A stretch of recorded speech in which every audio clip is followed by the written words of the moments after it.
Тарихтың ең қаралы парақтары Алжир, Карлаг, Степлаг секілді тозақ орындарында жазылды.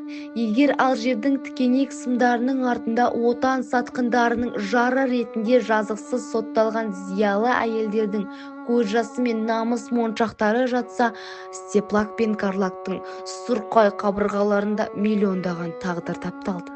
Отаршыл жүйе адамды тек нөмірге айналдыруды көздеді.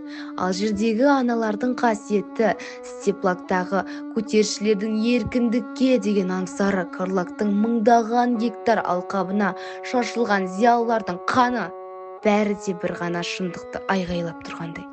Француз отаршылары Алжир әйелдерін тоқпен, Женевамен азаптап, тәнін жаншыса, кеңестік жүйе Степлагта адамдарды танкімен басып, рухын сындырмақ болды.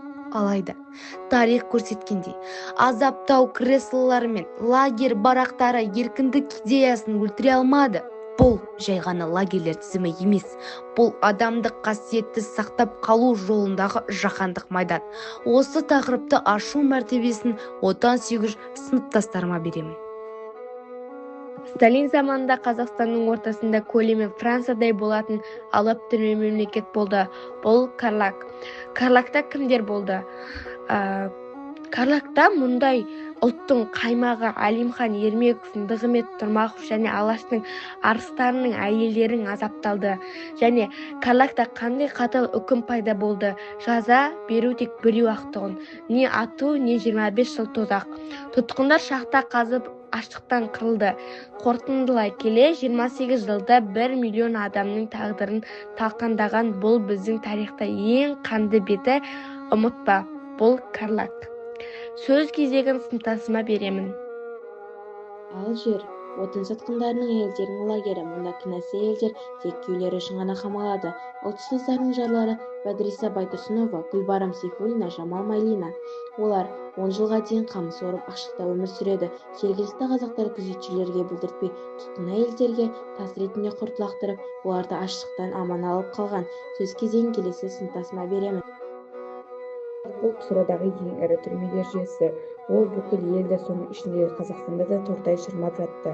Мұнда қылмыскерлер емес, ұлттық зиялылары Ахмет Байтұрсынұлы, Мағжан Жұмабаев, Әлихан Бөкейхан сияқты арыстарымыз қамалды. Олар тек ерлім деген үшін ғана жазықсыз жазаланбады. Жазасы өте қатал болды. Не ату, не 25 жыл тегін жұмыс. Олар аштықта, суықта, шахта қазып, темір жол салды. Олар миллиондаған адамның тағдырын талқылаған нағыз адами тартқышы еді. Келесі кезеңін келесі сыныптасыма тапсырамын.